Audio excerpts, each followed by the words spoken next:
Adventures actually contacted us at Autism Belize because they wanted to do a project and give back. They recognized the work they had done in Chicago and felt that this was the right time for them to sort of expand and do more. And initially, actually, they called Krista Courtney because of the whole mental health aspect of it. And she told them to give me a call, and they did.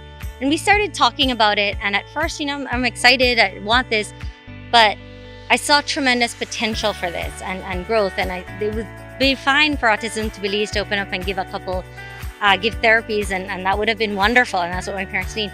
But there's so much potential, and I wanted it to be bigger and have lasting effect. And I didn't want it to just be something that just start and then leave. So as I continued to think, and Quinn, who was the director of Therapy Adventures, unfortunately he couldn't make the trip because he just had knee surgery. But as we continued to bounce ideas off of each other, we just realized there was a lot more we could do if we had more. And so I reached out to government, and honestly, it was an easy sell. I said, hey, we've got this and they want to do this. But if they come, we can do so much more. If we take it as an intersectoral approach, then we can do more. So it's more than just giving therapies. No, it's going to be working with Special Olympics. It's going to be helping, with the social workers and how we can help them develop their projects. Well, the key services would be, and these are all pediatric therapies for kids, occupational therapy, speech therapy, and behavior therapy, and then potentially a physical therapy as well. These disciplines all work together, but they all kind of help kiddos develop their speech, their fine motor skills, their gross motor skills, and manages behavior as well. We're looking at having 3 or 4 senior clinicians that will come down for 6 to 12 months, potentially more. And then we'll have a steady cycle of grad students as well who will come in and support and be part of the staff. So in total, you could be looking at 10 to 15 staff members, and it's a non-profit. So our expenses would be operating the clinic and the senior clinicians. Where we would get the money to cover these expenses would be the grad students that would come. They would pay for their experience, and then they'll also pay a little bit more than that we could put towards running the clinic.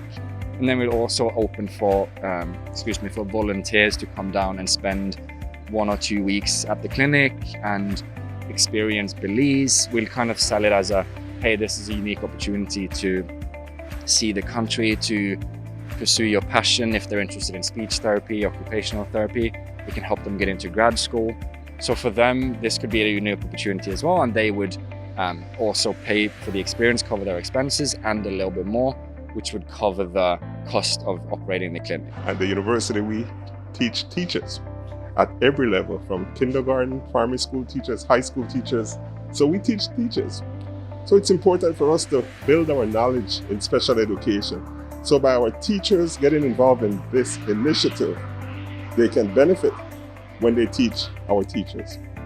So that is one way. A second way is some of our particular social work students, they have to do internship. And if they could partner with this project to do their internship, that would be skills that is relevant to our development. So from those two perspectives, I think it's appropriate for us at the university to be involved.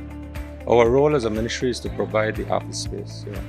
We manage all supporting infrastructure in Belize, and we have some spare rooms that can be facilitated for this initiative.